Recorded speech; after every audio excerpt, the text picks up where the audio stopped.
اب آخری حدیث ارشاد فرمائیں گے، اور انشاءاللہ آخر میں ہمارے پیر و مرشد پیر طریقت حضرت میاں ارشاد احمد دین پوری صاحب وہ بھی تشریف گینن حضرت دعا فرمیسن انشاءاللہ العزیز نماز اساں وقت جو ادا کرے سوں تمام ساتھی جمع باہمیں انہوں نے نماز کے بعد انشاءاللہ لنگر دے انتظام ہو سکے۔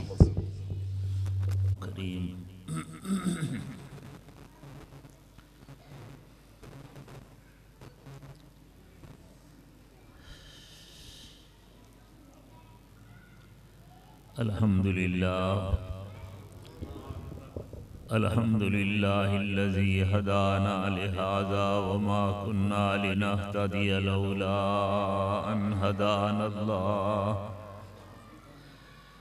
ونشهد أن لا إله إلا الله وحده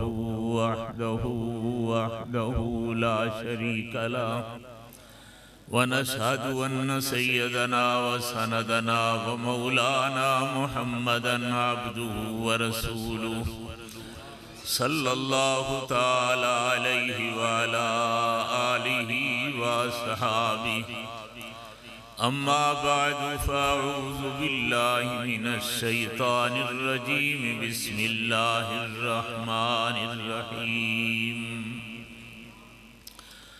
وما ينطق عن الهوى إن هو إلا وحي يوحى وقال الله عز وجل ما آتاكم الرسول فخذوه وما نهاكم عنه فانتهوا باب قول الله عز وجل ونضع الموازين القسط ليوم القيامة وأن أعمال بني آدم وقولهم توزن وقال مجاهد القسطاس العدل بالرومية ويقال بالقسط مصدر المقسط وهو العادل وأما القاسط وهو الجائر وبالسند المتصل منا إلى الشيخ الإمام الحجة أمير المؤمنين في الحديث سيدنا أبو عبد الله محمد بن إسماعيل بن إبراهيم بن مغيرة بن بردزبة الجعفي الكوفي البخاري وبه قال حدثنا أحمد بن وشقاب قال حدثنا محمد بن فزيل عن عمر بن الكعكع عن أبي زرعة عن أبي هريرة رضي الله تعالى عنه وعنهم قال قال النبي صلى الله عليه وسلم كلمتان حبيبتان إلى الرحمن خفيفتان على اللسان ثقيلتان في الميزان سبحان الله وبحمده سبحان الله العظيم صدق الله مولانا العظيم وصدق رسوله النبي الكريم يا أيها الذين آمنوا صلوا عليه وسلموا تسلیما۔ سب حضرات مل کر شوق ذوق محبت اور ادب کے ساتھ بلند آواز سے درود شریف پڑھیں۔ اللہم صلی علی سیدنا و مولانا محمد وعلى آل وصحاب سيدنا ومولانا محمد وبارك وسلم بعدد كل معلوم لك دائما أبدا وبعدد كل ذرة ألف ألف مرة وكما تحب وترضى عدد ما تحب وترضى۔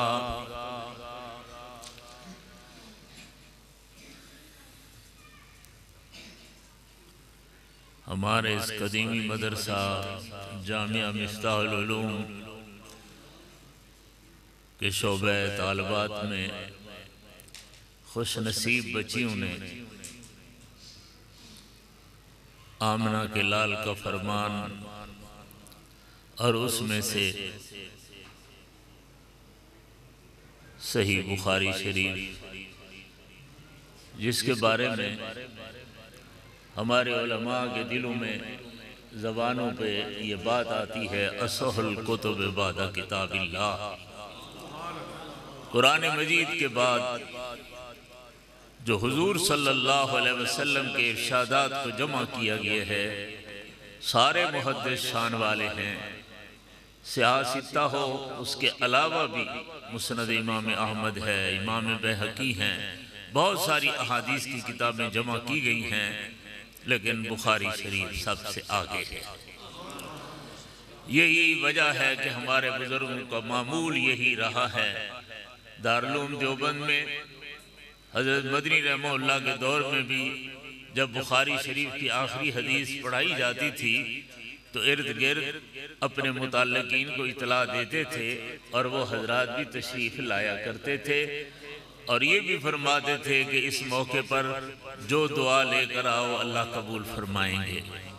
تو یہ معمول ان کا بھی تھا، اور چلتے چلتے ہم شیخ الاسلام حافظ الحدیث والقرآن حضرت درخواستی نور اللہ مرکزہ کو بھی اسی طرح دیکھا کہ وہ بھی ختم بخاری شریف پر سب کو بلایا کرتے تھے، اور بلکہ فرمایا کرتے تھے آؤ اس آخری حدیث میں طلباء کے ساتھ شریک ہو جاؤ، مجھے اللہ سے امید ہے قیامت کے دن تمہیں بھی طالبان حدیث میں اٹھا دے۔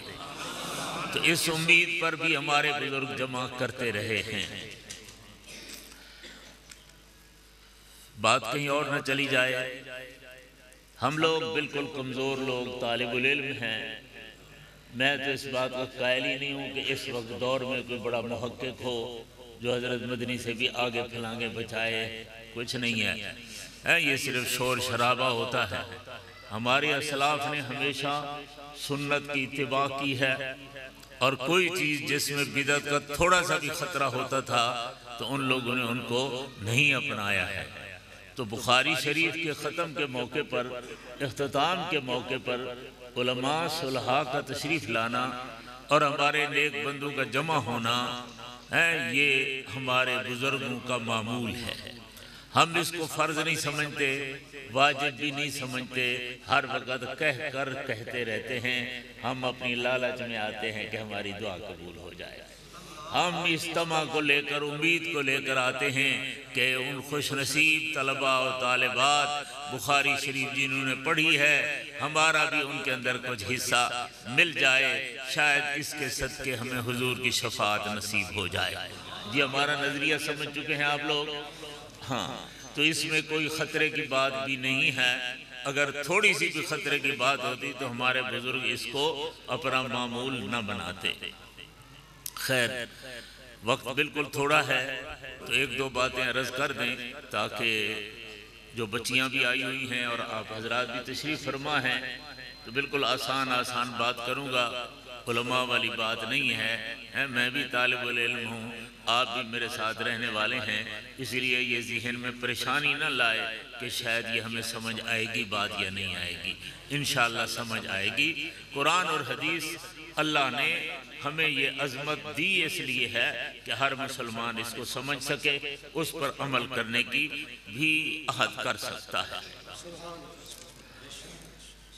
خوش نصیب بچیاں ہیں، اب براہ راست تو ہماری گفتگو ان کے ساتھ ہے، لیکن قرآن اور حدیث کا جو اسلوب ہے، طریقہ ہے، اس میں کوئی الگ بات نہیں ہے۔ دین سب کے لیے تقریباً برابر ہے، سوائے چند مسائل کے کہ عورت کے لیے کچھ اگلا احکامات علیحدہ ہوتے ہیں، مردوں کے لیے کچھ علیحدہ احکامات ہوتے ہیں، باقی سارے یا ایھا الذین آمنوا میں سب شامل ہو جاتے ہیں، مرد بھی، عورت بھی، بوڑھے بھی، بچے بھی، بچیاں بھی، سب اس میں شامل ہو جاتی رہتی ہیں۔ اس لیے بخاری شریف پڑھی گئی تو بخاری شریف، سبحان اللہ، امام بخاری رحمت اللہ علیہ نے اپنی آخری باب میں آپ نے ایک عنوان قائم کیا ہے، اس کو ترجمۃ الباب کہتے ہیں علماء کی اصطلاح میں، ہمارے ہاں باب کا عنوان ہوتا ہے۔ تو عنوان امام بخاری رحمت اللہ علیہ نے اپنی طرف سے کوئی عنوان نہیں متعین کیا، بلکہ اللہ کے کلام مبارک کو لے کر آئے ہیں۔ بہت بڑا کمال ہے، عشق الہی ہے کہ میری بات اور میں کون ہوں، میری بات کا آغاز بھی اللہ کی کلام سے ہو تاکہ میری نفی ہو جائے۔ یہ بات سمجھ، سب کچھ اللہ ہے، سب کچھ، ہماری زندگی، ہمارا دین، ہماری شریعت اللہ اور اس کے رسول ہیں صلی اللہ علیہ وسلم۔ اس لیے امام بخاری رحمۃ اللہ علیہ نے پہلے تو قرآن مجید کی آیت مبارکہ ذکر کر دی ہے، باب قول اللہ تعالی ونضع الموازین القسط لیوم القیامہ، پھر اس کے بعد حدیث رسول اللہ صلی اللہ علیہ وسلم اس کی تائید میں اور تشریح میں بیان فرما دی، کلمتان حبیبتان للرحمن خفیفتان علی اللسان ثقیلتان فی المیزان سبحان اللہ و بحمدہ سبحان اللہ العظیم۔ قرآن مجید اصل ہے، قرآن مجید قانون ہے، قرآن مجید لا ہے، قرآن مجید ضابطہ حیات ہے، اور حدیث رسول اللہ اس کی گائیڈ بک ہے، حدیث رسول اللہ اس کی شرح ہے۔ کوئی متن بغیر شرح کے حل نہیں ہوتا رہتا۔ آپ حضرات دیکھ رہے ہیں ہم چھوٹی چھوٹی کتابیں بھی ہوں تب بھی ہمیں اس کے ساتھ اس کی شرح کی ضرورت ہوتی ہے، اردو میں ہو، عربی میں ہو، فارسی میں ہو، تو ہر متن کے لیے اس کی شرح کی ضرورت ہوتی ہے، ہر متن کے لیے، ہر کتاب کے لیے اس کی گائیڈ بک ہوتی رہتی ہے۔ آپ حضرات دیکھتے ہیں بڑے بڑے پروفیسر، بڑے بڑے سکالر لوگ، کالج یونیورسٹیوں کے بھی کئی ایسے آئے ہیں کہ خود ہم سے آ کر پوچھ لیتے ہیں علامہ اقبال کے شعر کا کیا مطلب ہے۔ بانگ درا کو نہیں سمجھ سکتے، بال جبریل کو نہیں سمجھ سکتے جب تک کہ اس کے ساتھ اس کی گائیڈ بک نہ ہو۔ چلو علامہ اقبال تو علامہ اقبال تھا، غالب کا دیوان نہیں سمجھ سکتے، غالب کا دیوان نہیں سمجھ سکتے، اس کی بھی ضرورت ہے کہ اس کا کیا مطلب ہے۔ تو شعر اشعار کو سمجھنے کے لیے بھی ایک ماحول ہوتا ہے کہ کب کہا تھا، کیوں کہا تھا، کیا حادثہ تھا جب اس نے اشعار کہے تھے، تب جا کر وہ بات کچھ سمجھ میں آیا کرتی ہے۔ اللہ نے قرآن مجید آمنہ کے لال کی دل مبارک پر نازل فرمایا ہے، سبحان اللہ۔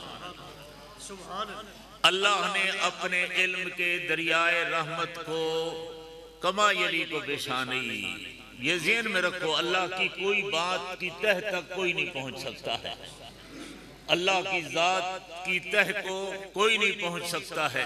اللہ کے نبی کہہ رہے ہوتے ہیں معرفنا حق کا معرفتک، معرفنا حق کا معرفتک، تو اور کون ہو سکتا ہے؟ اس لیے کبھی بھی یہ سمجھ لو کہ فلاں صاحب بالکل ہو، بالکل ہو، آخر تک پہنچ جاتا ہے، یا فلانا ولی اللہ یا فلانا بزرگ بالکل اللہ کی ذات اور کن و حقیقت کو معلوم کر چکا ہے، تو یہ بھول ہے، یہ موالتہ ہے۔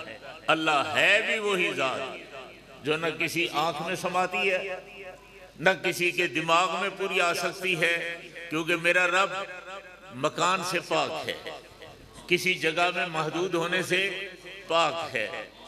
نہ اللہ مکان کو چاہتا ہے، نہ مکان کا محتاج ہے، نہ مکان کی ضرورت ہے، اللہ کی ذات اس سے وراء الورا ہے، کائنات کو مکان دینے والا ہے، خود مکان سے ماورا ہے۔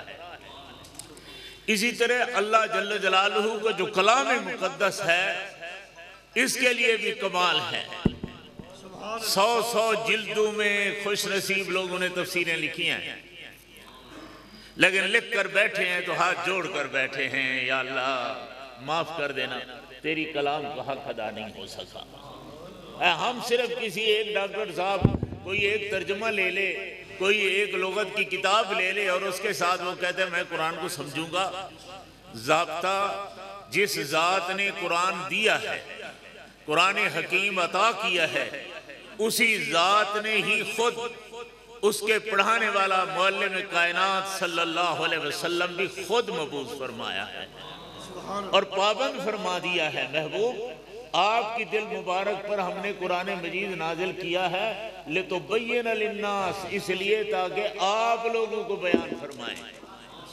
تو قرآن کو بیان کرنے کے لیے سب سے پہلے صرف اللہ کے رسول اس مجاز ہیں، اس مقام پر ہیں کہ اللہ کی کلام کا مطلب سمجھا سکیں، اس لیے کہ اللہ جل جلالہ کی براہ راست ہم کلامی اپنے نبی سے ہوتی ہے، تو وہ بات تو انداز ہی بتاتا ہے، لہجہ بتاتا ہے، ماحول بتاتا ہے کہ اس بات کا کیا مطلب ہے۔ بہت ساری دفعہ لفظ ایک ہوتے ہیں لیکن معنی مطلب کو سمجھنے کا بہت بڑا مسئلہ بن جاتا رہتا ہے۔ مثال دیتا رہتا ہوں میں، ہم بیٹھے تھے سبق پڑھا رہے تھے، ایک آدمی تشریف لے آیا، آتے ہوئے مجھے کہتا ہے بس مولانا صاحب جلدی جلدی پانی منگواؤ، پانی منگواؤ، پانی منگواؤ۔ میں نے طالب کو کہا جاؤ بھی پانی لے آؤ۔ اتنے میں 2 آدمی جو بیٹھے تھے وہ چلے گئے اپنے کسی کام۔ آگے کسی نے اس سے پوچھ لیا کہ جناب یہ جو فلاں صاحب آئے ہیں ان کا کیا حال ہے؟ کہتے ہاں آئے تو ہیں لیکن ان کو بڑی پیاس لگی ہوئی تھی، ان کو بڑی پیاس لگی ہوئی تھی، وہ پانی پانی بیچارہ کرتا آیا ہے۔ تو انہوں نے کہا اچھا بہت بڑا مسئلہ ہے، اللہ تعالیٰ کرم کرے کچھ ہوگا، شکر ہوگی کہ پریشانی ہوگی۔ خیر ان کی تو آپس میں بات بن گئی۔ انہوں نے اس کا ترجمہ بیان کیا ہے، انہوں نے اس کی بات کا مطلب بیان کیا ہے کہ اس کو بہت پیاس لگی ہوئی تھی کہ آنے وقت کیا کہتا تھا پانی پانی پانی۔ اب پانی لایا گیا تو اس نے جلدی سے اپنے منہ کو دھویا، ہاتھوں کو صاف کیا، کلی کی، سیدھا ہو کر بیٹھ گیا کہ حضرت میں بہت گرمی میں آیا ہوں، میں منہ جل رہا تھا۔ خیر اب یہ لوگ جو بعد میں بیٹھے تھے ان سے پوچھا گیا کہ بھی وہ جو آئے تھے ان کا کیا حال تھا؟ انہوں نے کہا وہ بیچارہ گرمی سے آیا تھا، اس کو منہ دھونے اور ٹھنڈے کرنے کی ضرورت تھی، اس نے تبرید وجہ کے لیے منہ کو دھونے کے لیے اس نے پانی منگوایا اور دھو لیا۔ ٹھیک ہے جناب، کچھ بات سمجھ آ رہی ہے؟ بات تو ایک ہے نا، لفظ تو ایک ہے، حقیقت بھی ایک ہے، لیکن جو لوگ آدھے میں چھوڑ کر چلے گئے انہوں نے بات پوری ماحول کو نہیں دیکھا تھا، تو انہوں نے ترجمہ کیا کیا کہ اس کو سخت پیاس لگی ہوئی تھی۔ غلط معنی کیا نا اس نے غلط معنی کیا ہے۔ اللہ اکبر۔ اور جو ہمیشہ بیٹھے رہے، اب ان لوگوں کے سامنے سارا ماحول سامنے آ گیا تو انہوں نے کہا کہ اس بیچارے کو سخت گرمی کی وجہ سے منہ پر پانی ٹھنڈک کی ضرورت تھی، اس نے منہ پر پانی ڈالا ہے۔ کچھ آئیے بات سمجھ۔ اس لیے میں کہتا ہوں جب اللہ جل جلالہ نے اپنے محبوب کریم صلی اللہ علیہ وسلم کی ذات اقدس پر قرآن حکیم نازل فرمایا ہے تو حضور تو سب کو دیکھ رہے تھے نا، سبحان اللہ۔ اس لیے اس کو بیان کرنے کا حق بھی محمد الرسول اللہ صلی اللہ علیہ وسلم کو ہے۔ جو دور سے بات سن رہا ہے اس کو کوئی حق نہیں ہے کہ اللہ کی کلام کی اپنی طرف سے تشریح کرے، اس لیے کہ وہ تو کچھ کا کچھ سمجھ لے گا نا، جیسے وہ آدمی سمجھ رہا تھا کہ اس کو پیاس لگی ہوئی ہے، حالانکہ ایسا نہیں ہے۔ تو اللہ جل جلالہ نے قرآن مجید مدنی کریم کے دل مبارک پر نازل فرمایا ہے اور پھر آمنہ کے لال کو ہی حکم فرمایا ہے، محبوب آپ پر میں نے قرآن مجید آپ کی دل مبارک پر نازل کیا ہے، اس لیے کہ لِتُبَيِّنَ لِلنَّاسِ، تم لوگوں کو، ابو بکر عمر کو بھی تم پڑھ کر سناؤ۔ صرف قرآن مجید کی الفاظ مبارک نہیں، معنی مطلب بھی خود بیان کر سمجھاؤ۔ اور کون سے سمجھاؤ؟ جو میں اللہ نے تمہیں بطور امانت دیا ہے۔ فرمایا لا تحرک به لسانک لتعجل به ان علینا جمعہ وقرآنا۔ پھر آگے فرمایا ثم ان علینا جمعہ، سبحان اللہ، ثم ان علینا بیانا۔ محبوب قرآن مجید آپ کی دل مبارک میں ہم نے اپنی قدرت سے رکھا ہے، کسی انسان کو دخل دینے کی اجازت۔ جبریل کو بھی کہا ہے تو نیاز مندی سے جا کر پیغام پہنچائے، یوں نہیں کہ حضور صلی اللہ علیہ وسلم کا استاد بن کر جائے۔ استاد اللہ ہوتا ہے، اللہ کے نبی کا استاد اللہ ہوتا ہے۔ اب فرمایا لِتُبَيِّنَ لِلنَّاسِ، میں اس لیے اس حدیث کے بارے میں عرض کر رہا ہوں کہ قرآن مجید کا معنی و مطلب سمجھنے کے لیے محمد الرسول اللہ صلی اللہ علیہ وسلم کا ارشاد مبارک پہلی اور آخری اور یقینی تشریح وہی ہے جو محمد کریم صلی اللہ علیہ وسلم فرمائیں گے۔ ٹھیک ہے، اس لیے امام بخاری رحمۃ اللہ علیہ نے قرآن مجید کی آیت مبارکہ پیش کی اور اس نے اپنا نام نہیں لیا، اپنا کوئی حوالہ نہیں دیا، اور پھر اس کی تشریح میں صرف مدنی کریم کا فرمان پیش کر دیا ہے، اس لیے کہ تشریح اس کی کون کر سکتا ہے؟ اللہ کا نبی فرما سکتا ہے، خود کوئی نہیں کر سکتا ہے۔ تو ارشاد فرمایا تھا وَنَضَعُ الْمَوَازِينَ الْقِسْطَ لِيَوْمِ الْقِیَامَةِ کہ قیامت کا دن ہے۔ اہل سنہ والجماعت کا عقیدہ، مسلمانوں کا عقیدہ یہی ہے کہ صرف یہ جہان نہیں، اس کے بعد ایک اور جہان ہے۔ اللہ فرماتا ہے جو خالق کائنات ہے، جو خالق جہان ہے، اور اللہ نے فرمایا ہے کہ یہ زندگی تمہیں پاگلوں کی طرح نہیں دی گئی۔ حساب کتاب سے، گفتگو سے صرف وہ آدمی مستثنیٰ ہوتا رہتا ہے جو پاگل ہو، جو ہوش و حواس ہے، مکلف ہے، وہ آدمی کی ہر بات دنیا میں بھی پوچھی جاتی ہے، آخرت میں بھی پوچھی جائے گی۔ انسان ہے نا، انسان کی ایک ایک بات کیا، ایک ایک اشارہ، انسان ہے، یہ گدھا نہیں ہے، یہ گھوڑا نہیں ہے، انسان ہے۔ اس کی ایک ایک بات دنیا میں بھی اثر رکھتی ہے، آخرت میں بھی اثر رکھتی ہے، اس کا پورا اثر ہے۔ دیکھیے جناب، ایک آدمی نے ماشاءاللہ جا رہے تھے، میں نے اسے کہا السلام علیکم، یوں چلو سلوٹ مارتے ہیں، یوں مارتے ہیں، سلام کر دیا، آپ نے ہاتھ یوں کیا ہے نا، خوش ہو گئے نا کہ یار نمبردار صاحب نے سلام کر دیا، مولانا صاحب نے مجھے سلام کیا، ٹھیک ہے نا۔ اب یہی وہ آدمی ہے، اس کی وہی 5 انگلیاں ہیں، یوں کر رہا تھا تو سلام، اگر یہ یوں کھول کر دے دیتا تو کھلے نہ پوے نا بجھے رہتا میں نے، لعنت بجھے دا میں نے۔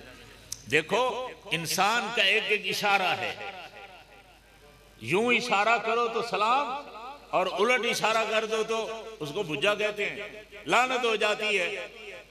انسان ہے، اس کا دنیا میں تیری ایک ایک بات کا نوٹس ہوتا ہے۔ کبھی ایک بات کر دو لوگ ہار پہناتے ہیں، کبھی ایک بات کر لو لوگ جوتے مارتے ہیں۔ یہ علیحدہ میں مثالیں دیتا رہوں، وقت بالکل تھوڑا ہے، لیکن اتنا تو سمجھ لو نا کہ ہر بات کا ایک اثر ہوتا ہے، اور اس کو وزن کیا جاتا ہے، اس کو وزن کیا جاتا ہے۔ یہ وزن ہے کہ بندہ پاگل ہو گیا، سرخ ہو گیا، لال ہو گیا، جھلیندہ کہیں کیوں نہیں، 10 آدمی اس کو پکڑنے والے ہیں تو وہ رکتا نہیں ہے۔ یہ ایک پریشر ہے، یہ اس پر ایک بھار ہے، ایک میزان ہے، وزن ہے۔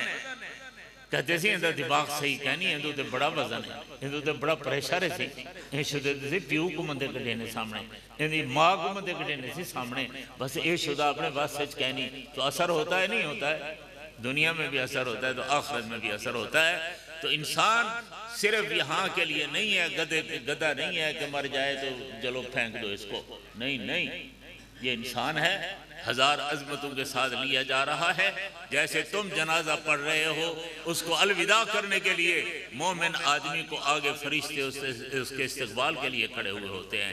یہ دوسرے جہان میں جا رہا ہے، تو ہمارا عقیدہ ہے کہ دوسرا جہان حق ہے، دوسرا جہان، قبر کا جہان بھی حق ہے، آخرت کا جہان بھی حق ہے۔ سبحان اللہ۔ پہلے اللہ جل جلالہ نے یہی فرما دیا ہے، نضع الموازین القسط لیوم القیامہ، قیامت کا دن ہے، قیامت کا دن حساب کتاب ہوگا، ہم میزان قائم کریں گے، اپنے جلال کے ساتھ فرما دیا ہے۔ اب یہ قرآن مجید کی آیت تھی، اب اس کی مفہوم کو سمجھنے کے لیے کہاں جانا چاہیے؟ جس ذات پر قرآن نازل ہوا ہے، حضور کے قدموں میں جاؤ تو حضور صلی اللہ علیہ وسلم نے فرما دیا، ثقیلتان فی المیزان، واقعی قیامت کے دن ایک میزان قائم ہوگا، اس کے اندر تیری نیکیاں، تیری برائیاں، تیری غلط اور صحیح باتیں، سب کو وزن کیا جائے گا، سب کو معلوم کیا جائے گا، سب کو دیکھا جائے گا۔ اللہ اکبر۔ تو جو اللہ نے فرمایا وہ برحق ہے، وہ برحق ہے۔ بس اسی بات کو دیکھتے چلے جاؤ تو انشاءاللہ ساری باتیں سمجھ میں آ جائیں گی۔ تو امام بخاری رحمۃ اللہ علیہ نے ہمیں یہی سبق دیا ہے کہ قرآن بھی پڑھو، اور قرآن کو سمجھنے کے لیے حدیث شریف بھی ضرور پڑھو۔ حدیث شریف بھی، جو اپنی مرضی سے قرآن پڑھتا ہے، یا کوئی یہ کہتا ہے کہ بس میں نے تو قرآن ہی دیکھنا ہے، مجھے اور چیز کی ضرورت نہیں، یعنی حدیث کی ضرورت نہیں ہے، یہ دین سے خارج ہے۔ قرآن تو تب مانے نا کہ قرآن مجید بھی تو ہمیں تو آمنہ کے لال نے دیا ہے، قرآن مجید اللہ کا کلام ہے، محمد عربی کی حدیث ہے۔ پوری ذمہ داری سے عرض کر رہا ہوں، الحمد سے والناس تک سارا قرآن مجید حضور صلی اللہ علیہ وسلم نے پڑھ کر ہمیں دیا ہے، اصحاب محمد کو دیا ہے۔ حدیث اسی کو کہتے ہیں جو کسی کے منہ مبارک سے آئے، تو یہ حضور سے منہ مبارک سے آئی ہے، اس لیے یہ ہے کلام اللہ اور ہے حدیث رسول اللہ۔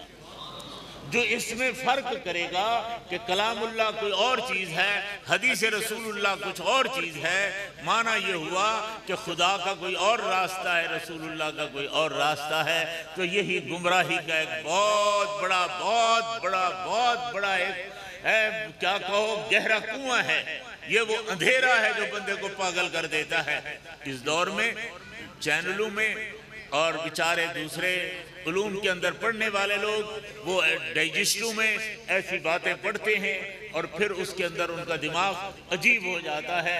ہم تو یہ اللہ پر ایمان لائے ہیں، اس لیے ہم تو اللہ کو تو مانیں گے، اللہ کے قرآن کو مانیں گے، دوسری کوئی چیز ہمارے لیے نہیں، جناب محمد خدا نہیں ہے کہ ہم اس کی بات مانیں۔ سمجھ آئیے بات؟ تو امام بخاری رحمۃ اللہ علیہ نے ہمیں سبق دے دیا ہے، جب بھی قرآن مجید کی آیت پڑھو اس کے معنی مطلب کو سمجھنے کے لیے پروفیسر، ٹیچر، شیخ الحدیث بھی ضروری نہیں ہے۔ شیخ الحدیث، شیخ التفسیر بھی اگر ہمیں حضور کا ارشاد دکھائے تو ہم مانیں گے، ورنہ دفع ہو جائے۔ سمجھ آیا ہے؟ یہ طرز ہے امام بخاری رحمۃ اللہ علیہ کا، جو جاتے جاتے یہی بیان کر گیا ہے۔ اللہ اکبر۔ ایک بات میں نے پہلے بھی کہی ہے، شاید آپ نے سن لی ہوگی، آج کل تو روزانہ ختم بخاری شریف ہیں، کبھی کہیں کوئی بات ڈال دیتا ہے۔ میں جامعہ عبداللہ ابن مسعود میں اپنے ختم بخاری شریف پر یہی عرض کیا تھا، میں نے کہا دیکھو سبحان اللہ و بحمدہ سبحان اللہ العظیم، اس میں اللہ کا ذکر بھی ہے اور علم بھی ہے، یعنی اللہ کی معرفت بھی ہوتی ہے سبحان اللہ میں۔ سبحان اللہ کی صفت ہے، ایسی صفت ہے جس میں اللہ کی ذات کی معرفت ہو جاتی ہے۔ سبحان اللہ کی ذات پاک ہے، ہم عاجز ہیں، وہ قادر ہے۔ اللہ اکبر۔ ہم جاہل ہیں، سب کچھ علم عطا کرنے والی اللہ کی ذات ہے۔ جہاں ہمارا فلسفہ، ہماری سائنس، ہماری تکنیک جہاں دم توڑ جاتی ہے، وہاں میرے رب کی قدرت آگے چل پڑتی ہوتی رہتی ہے۔ تو سبحان بہت بڑا عظیم لفظ مبارک ہے جو اللہ جل جلالہ کی معرفت کے لیے ہے۔ اللہ کی معرفت بہت بڑا علم ہے، علم ہے ہی اصل وہی جس سے اللہ کی پہچان لازم ہو۔ اور یہ ذکر اللہ بھی ہے، یہ ذکر اللہ بھی ہے۔ سبحان اللہ، سبحان اللہ، یہ اللہ کا ذکر ہے۔ الحمدللہ، الحمدللہ، اللہ اکبر، اللہ اکبر، یہ بھی اللہ کا ذکر بھی ہے۔ تو اس جگہ پر ایک ہی لفظ معرفت ہے، علم ہے، وہی لفظ مبارک ذکر اللہ بھی ہے۔ تو معلوم ہوتا ہے کہ ذکر اللہ بھی لازم ملزوم ہے علم کے، اور علم لازم ملزوم ہے اللہ کے ذکر کے ساتھ۔ جو اللہ کے ذکر سے غافل ہے وہ بیچارہ عالم نہیں ہے، اور جو پیر کہلائے اور علم سے محروم ہے وہ بھی پیر نہیں ہے، کوئی کھبڑ بلا ہے۔ آ رہی بات سمجھ؟ ہاں جناب، ذہن میں رکھو، پیر کو علم ہی نہ ہو، اگلے دن بھی خیر یہ دوسری باتیں چلی جائیں گی نا، وقت بالکل نہیں، تو آپ ذہن میں رکھیں، علم کے لیے ذکر اللہ، ذکر اللہ کا معنی زبان سے بھی اللہ کا ذکر ہو، دل پر بھی اللہ کا ذکر ہو، ہر وقت اللہ کی محبت اور اللہ کا خوف دل میں مستحضر ہو، یہ ذکر اللہ ہے۔ صرف اللہ اللہ کہتے رہو، ساتھ باتیں بھی کرتے رہو، گالیاں بھی دیتے رہو ایک دوسرے کو، پگلا پترا پانی بھرا بلا کے اللہ اللہ اللہ اللہ، وہ اور میں چھٹی میں دیئے بھائی میں پکڑ پکڑ جوڑ دا پترا کہ اللہ اللہ اللہ اللہ نشتہ ہے نا، بات سمجھ؟ ہاں جی۔ تو میرے اللہ کا نام لینا ہے تو اس کے بھی تو آداب ہیں نا بہت بڑے، تو نام لینے کا تعلق بھی علم کے ساتھ ہے، اور علم کا تعلق نام لینے کے ساتھ ہے۔ اس لیے میں نے کہہ دیا کہ قرآن مجید میں آیا تھا تو میں اس کو سوچ رہا تھا قرآن میں اللہ فرماتے ہیں فَاسْأَلُوا أَهْلَ الذِّكْرِ إِن كُنتُمْ لَا تَعْلَمُونَ فَاسْأَلُوا أَهْلَ الذِّكْرِ إِن كُنتُمْ لَا تَعْلَمُونَ اگر تم نہیں جانتے ہو تو ذکر والوں سے پوچھو، ذکر والوں سے پوچھو۔ اب ذہن تو یہی کہہ رہا ہے نا کہ فَاسْأَلُوا أَهْلَ الذِّكْرِ فَاسْأَلُوا أَهْلَ الْعِلْمِ إِن كُنتُمْ لَا تَعْلَمُونَ اگر تمہیں علم نہیں ہے تو عالموں سے پوچھ لو، علم والوں سے پوچھو۔ لیکن بات ہو رہی ہے کہ اگر تمہیں کوئی بات سمجھ نہیں آتی تو کس سے پوچھو؟ اہل الذکر سے۔ تو اہل الذکر سے پوچھنا یہ بڑا عجیب سی بات ہوتی ہے۔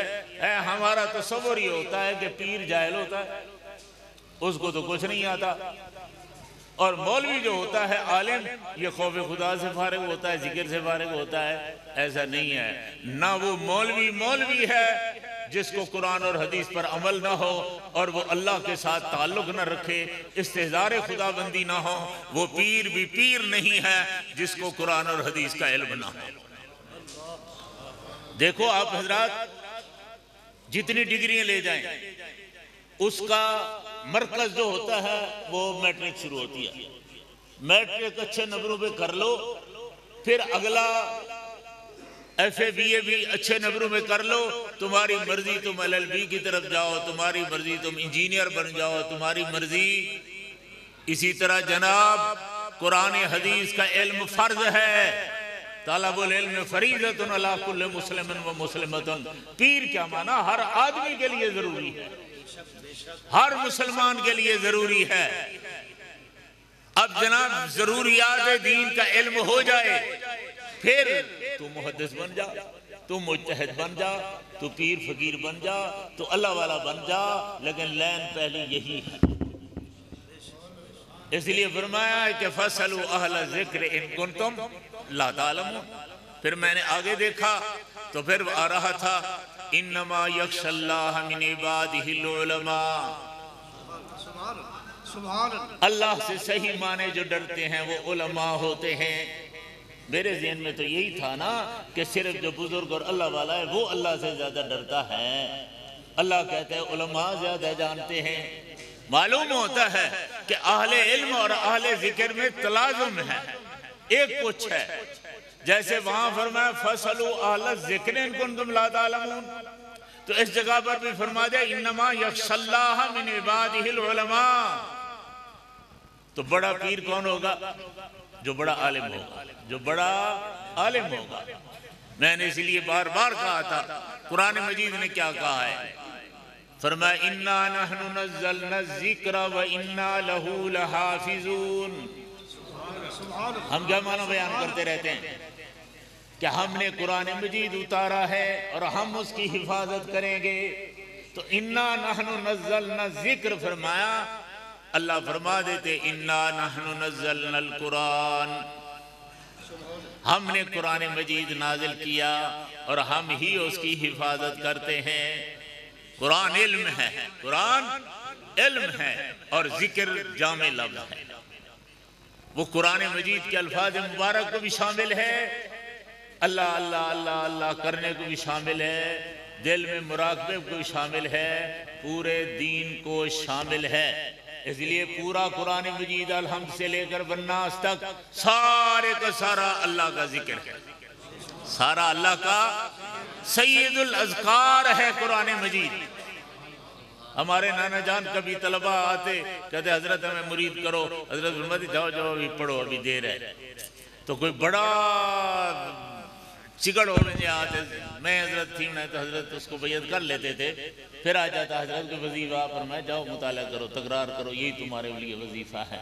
قرآن مجید پڑھتے ہو؟ اگر جی حضرت جی پڑھتے سے مانا پڑھتے ہوئے تو جی اگر جاؤ یہی سید الاذکار ہے، اس کے بعد کسی اور ذکر کی ضرورت ہی نہیں ہے، تم قرآن پڑھتے رہو، تم قرآن پڑھتے رہو، تم قرآن پڑھتے رہو۔ تو قرآن کیا کہتے ہیں، اللہ کیا فرماتا ہے، اِنَّا نَحْنُ نَزَّلْنَا الذِّكْرَ، اِنَّا نَحْنُ نَزَّلْنَا الذِّكْرَ۔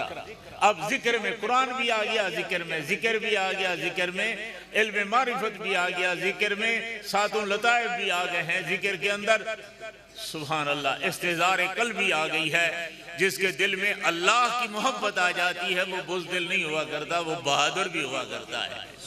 اس لیے جس کے دل میں ذکر خدا ہے، قرآن ہے، اس میں جرت اور بہادری ہے، اور وہ انشاءاللہ پھر اکیلا بھی ہو خالد ابن ولید تو صفوں کو توڑ دیتا ہے۔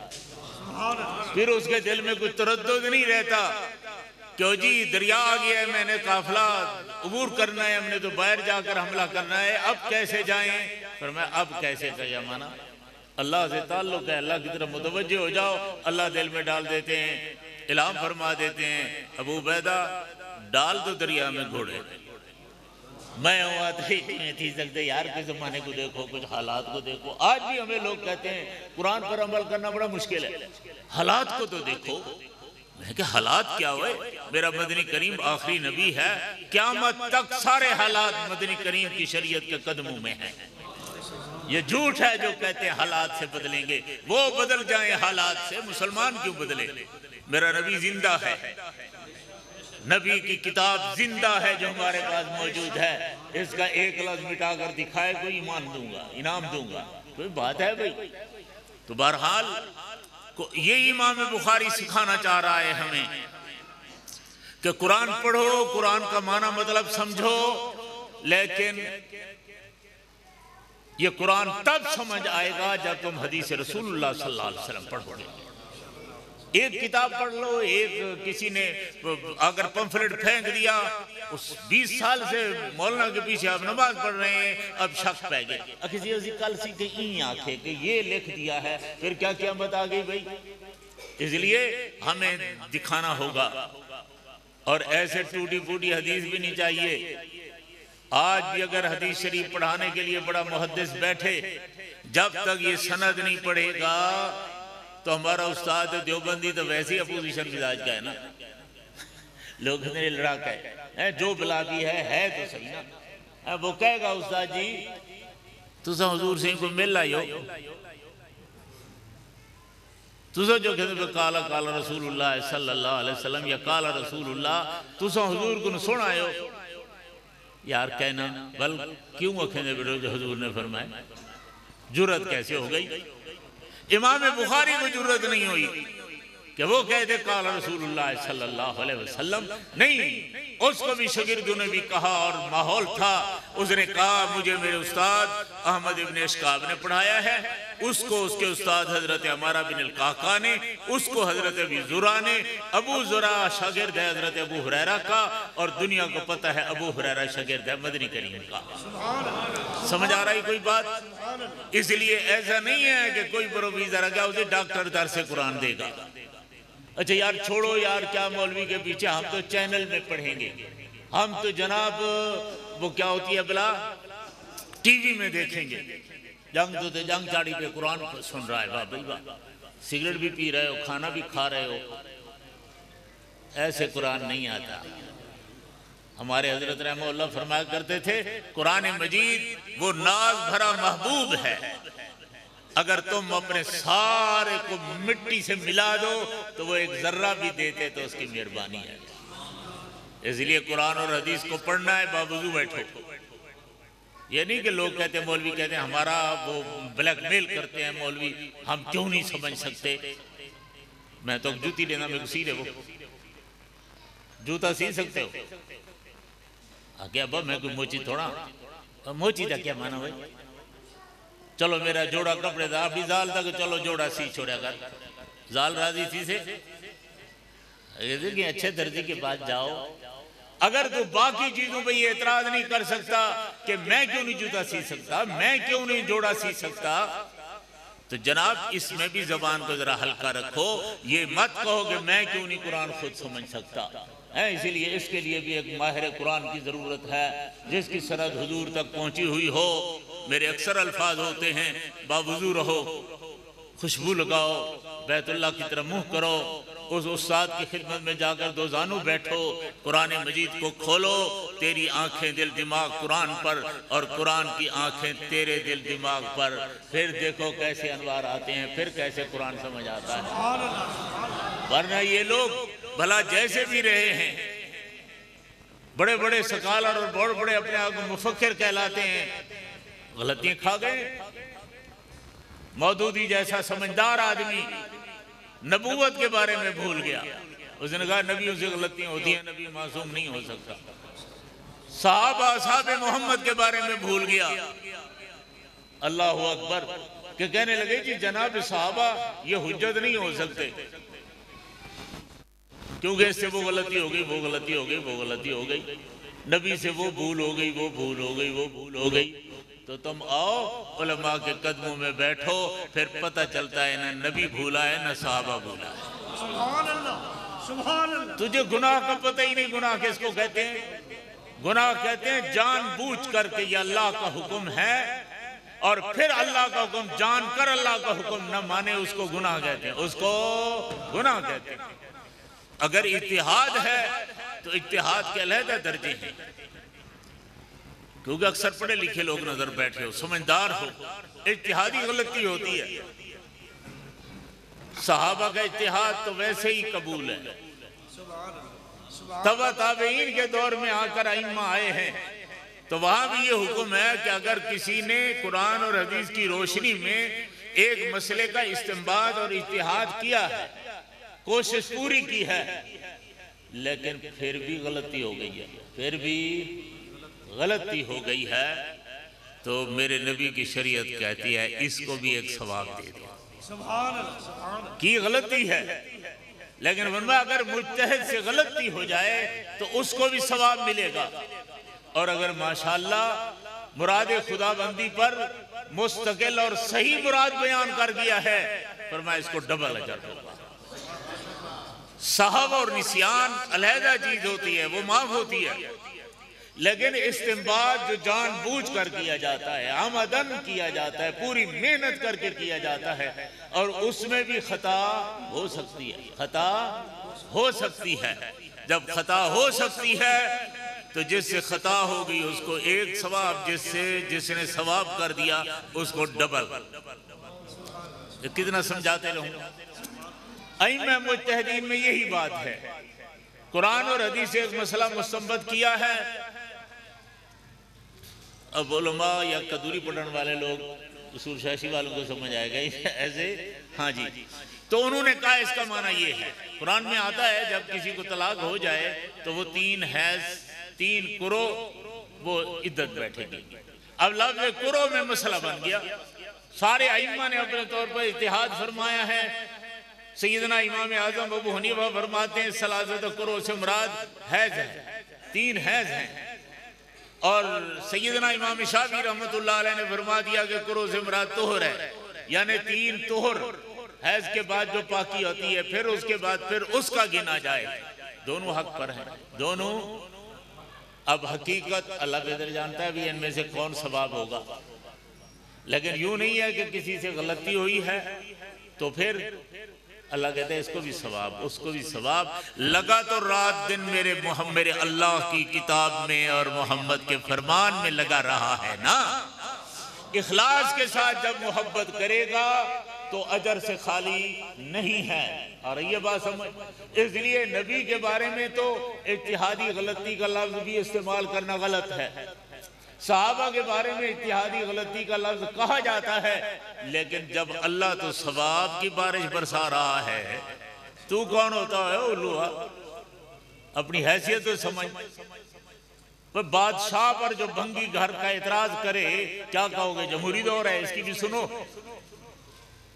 اصحاب محمد پر کوئی زبان کھولتا ہے، وہ کتنا بڑا پروفیسر ہو، کتنا بڑا آسمان سے اڑتا ہوا ہے، تو یہ بھنگی ہے، بھنگی جو بادشاہ پر اعتراض کرتا ہے، لوگ اس کے منہ میں بجے مارتے رہتے ہیں۔ اس لیے بڑا اہتمام ہے۔ امام بخاری رحمت اللہ علیہ نے قرآن مجید کی آیت مبارکہ پیش کر کے ہمیں عقائد سمجھا دیے ہیں، اور اس کی دلیل میں حضور صلی اللہ علیہ وسلم کا ارشاد مبارک سمجھایا ہے، اور میں نے ساتھ ساتھ کہہ دیا ہے کہ جو عالم ہے وہ وہی عالم ہے جو صحیح معنی میں ولی اللہ ہے۔ ہمارے اپنے ماحول میں ایسا ہوا ہے کہ جو طلباء جس استاد صاحب کے پاس پڑھتے تھے اسی کے مرید ہو جاتے تھے۔ حضرت مدنی کے شاگرد حضرت مدنی کے مرید ہیں، حضرت لاہوری کے شاگرد حضرت لاہوری کے مرید ہو گئے، حضرت درغازی کے شاگرد حضرت درغازی کے مرید ہو جاتے تھے، اس لیے کہ یہ ضرورت نہیں تھی کہ سارا استاد تو پتہ نہیں ان کو اللہ علام دی ہو سے لگے نا، اس کا مرید ہونا بھی چاہیے یا نہیں؟ ایسا نہیں. آ رہی ہے بات سمجھ؟ علم اور خشیت، علم اور تصوف کہہ دو، علم اور ذکر کا ماحول، یہ سارے کا سارا ایک چیز ہے. یہ ہم نے آگے تقسیمیں کی ہیں، پہلے نہیں ہوتی تھی تقسیم.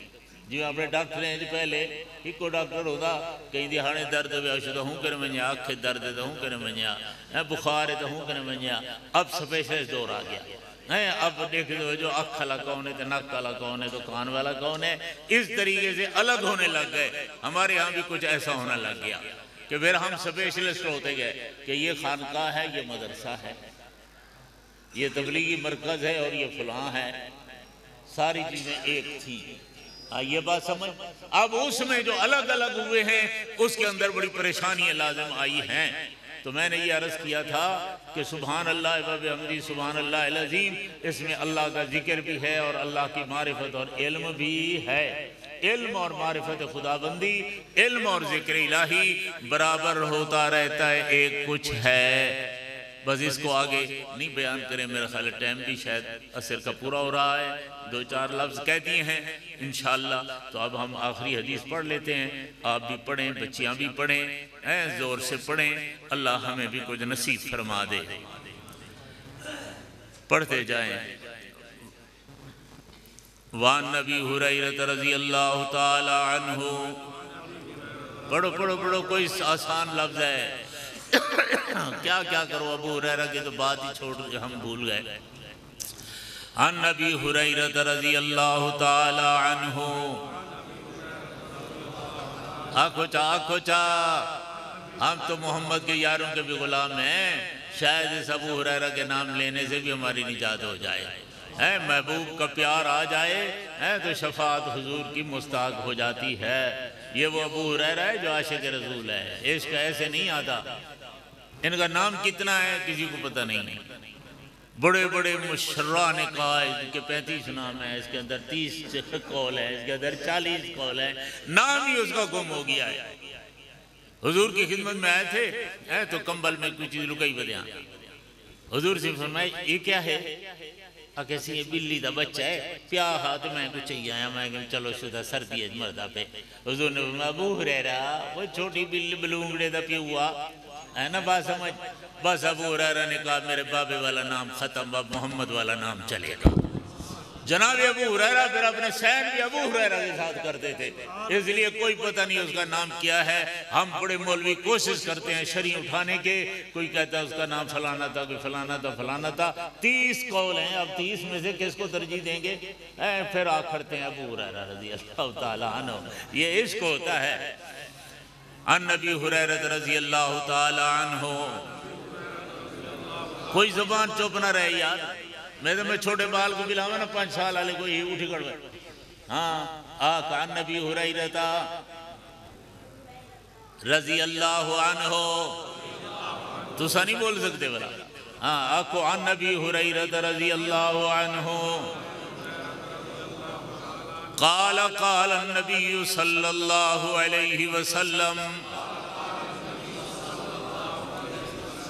کلمتان حبیبتان الی الرحمن خفیفتان علی اللسان ثقیلتان فی المیزان سبحان اللہ و بحمدہ سبحان اللہ العظیم. حضرت ابو ہریرہ رضی اللہ تعالیٰ عنہ فرماتے ہیں کہ جناب نبی کریم صلی اللہ علیہ وسلم نے ارشاد فرمایا 2 کلامیں ایسی ہیں حبیبتان الی الرحمن جو اللہ کو بڑی پیاری ہیں. سبحان اللہ. اتنی پیاری ہیں کہ اللہ نے ان کا سکل بھی دور کر دیا. خفیفتان علی اللسان. چھوٹے بچے کو پڑھواؤ دے بابے کو پڑھواؤ ہر کوئی پڑھ گن سے انشاءاللہ. اور سیکنڈ کنو بھی پہلے پڑھ گن سے انشاءاللہ. کوئی ٹائمنگ نہیں لگ دی. میں تو اکثر رکھیں رہا گا لکنا تعالیٰ کو سادہ ہو وہ بھی اندو تے انشاءاللہ بیت بیت نہ کرے سے. کیونکہ فرماری تا خفیفتان علی اللسان. زبان میں تو بالکل ہلکی ہے لیکن ثقیلتان فی المیزان. اللہ کے میزان میں بہت بھاری ہیں۔ اللہ اکبر، کتنا بڑا میزان ہوگا اور کتنا بھاری ہے۔ فرمایا ساتوں زمین و آسمان جمع کر لو نا، اللہ کے اس میزان میں ڈالو تو ایویں اسے جی میں تھال ہے کخ پیا ہو، اتنا بڑا میزان ہے۔ حضرت داؤد علیہ السلام کو جب یہ سمجھ میں آئی نا تو کہتے ہیں اللہ اتنا بڑا میزان، تو حضرت بے ہوش ہو گئے۔ بے ہوش ہونے کے بعد پھر ہوش آیا تو کہہ رہے تھے کہ میں یملؤھا، اللہ کو اتنے بڑے میزان کو کون نیکیوں سے بھر سکتا ہے؟ اللہ نے فرمایا بے فضلی، میرے فضل کے ساتھ انشاءاللہ میزان بھر جائے گا۔ جس پر اللہ کا پیار آ گیا تو یہ کلمے ہیں اللہ کے پیار کے، پڑھتے جاؤ تو اللہ پیارا کر دے گا تمہیں، تو یہ 2 کلمے پڑھو گے تو اتنا بڑا میزان بھی نیکیوں سے بھر جائے گا۔ اللہ علی کل شیء قدیر ہے۔ تو فرمایا ثقیلتان فی المیزان، میزان میں بہت بھاری ہیں۔ کون سے وہ 2 لفظ ہیں؟ سبحان اللہ و بحمدہ، سبحان اللہ العظیم۔ پڑھتے رہو سبحان اللہ و بحمدہ، سبحان اللہ العظیم۔ اکثر مرشد حضرات بھی باقی ذکر کے ساتھ یہ بھی سکھاتے رہتے ہیں کہ روزانہ ایک تسبیح پڑھ لیا کرو، کیونکہ حضور صلی اللہ علیہ وسلم نے فرمایا جو آدمی ایک تسبیح روزانہ سبحان اللہ و بحمدہ سبحان اللہ العظیم کی پڑھ لے گا، اس دن رات کے سارے گناہ رب معاف کر دے گا۔ اللہ کرم فرمائے۔ اللہ تعالیٰ حضرت قاری رفیق صاحب، محمد رفیق صاحب دامت برکاتہم العالیہ، اور ان کے صاحبزادگے اور مدرسے کے روح رواں مولانا اکبر عزیز اکبر صاحب مدظلہ قاسمی صاحب، یہ ہمت اور ان کی پوری ٹیم اور پوری جماعت، کس کس کا نام لوں؟ دائیں بائیں علماء تشریف فرما ہیں، درمیان میں ایک طالب علم کو پکڑ کر بٹھا دیا گیا ہے۔ اللہ کی توفیق سے بس 2-4 لفظ عرض کر دیے ہیں، زندگی تو انشاءاللہ پھر ملاقات ہوگی۔ بچیوں کو بھی مبارک دیتا ہوں، بچیوں کے اماں ابا کو مبارک دیتا ہوں جنہوں نے بچیوں کو قرآن کے لیے وقف کیا ہے۔ میں اس خاندانوں کو بھی مبارک دیتا ہوں جن خاندانوں کی یہ بچیاں قرآن پڑھ گئی ہیں۔ اللہ اکبر۔ اساتذہ استانیہ ان کو بھی مبارکباد ہے۔ یہ مدرسے کے حضرات جو ماشاءاللہ کام کر رہے ہیں، اللہ سب کو پوری جزا عطا فرماوے، اور جو اس مدرسے میں آنا ٹکا دے جاتا ہے، گندم کی موسم آ رہی ہے، جو گندم دے جاتا ہے، جو کسی درجے بھی تعاون کر رہا ہے، یہ بھی مستحق ہے مبارکبادی کا۔ اللہ آپ سب حضرات کو قرآن حدیث کی خدمت کرنے، محبت کرنے کی توفیق عطا فرمائیں۔ وآخر دعوانا ان الحمدللہ رب العالمین۔